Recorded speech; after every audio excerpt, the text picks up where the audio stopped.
You know, the RPG is a genre that I've not played as much as I've wanted over the years. So last year, I made a point to play one RPG for each month of the year. I played some really good ones, some that I've really wanted to get off my bucket list for the longest time. So before I give out my top 3, I do want to give some honorable mentions though. First being Pokemon Blue, which is probably the first RPG that I ever played actually when I was a kid, and still holds a special place in my heart. Also, Super Mario RPG is just a fantastic, super fun game, super charming, and I'm also playing the Switch remake as we speak too. And also Final Fantasy VII, which is the second time that I've beaten it, the first being like around back in 2016.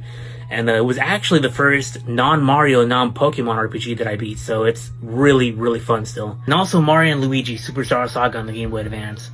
That is such a nostalgic game for me. I've been playing it since I was a kid, and it's always a joy to go back to every time I play it. So that's definitely a game that I want to also bring up here. Number 3 would have to be Paper Mario: The Thousand Year Door. It is such an epic story, super memorable characters, and just cool moments all the way around. The combat system is really amazing, and it's just a game that everybody should play. And thankfully there is a Switch remake so that everybody is able to play it, so there's no excuses now.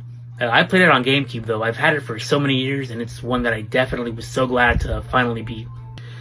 Number 2 is Pokemon Silver on the Game Boy Color. It is an 8-bit RPG on the little Game Boy, but still it holds up really good still.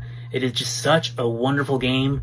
You know, catching Pokemon is so much fun, and you actually get both Kanto and Johto, so it's 2 regions, you know, 16 badges, so just so much content for a tiny little cartridge.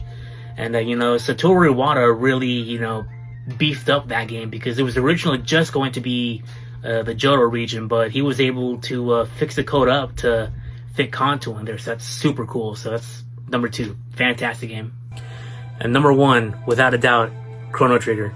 This game is finally one that I was so glad to finally get off of my bucket list. You know, after I beat Final Fantasy VI back in December of 23, I knew that this one had to be next.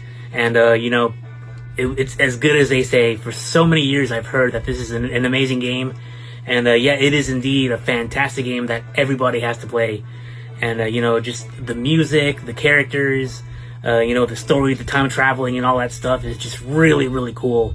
And you know, the way you affect the world in the future, you know, by things you do in the past and all that stuff is just really, really cool, you know.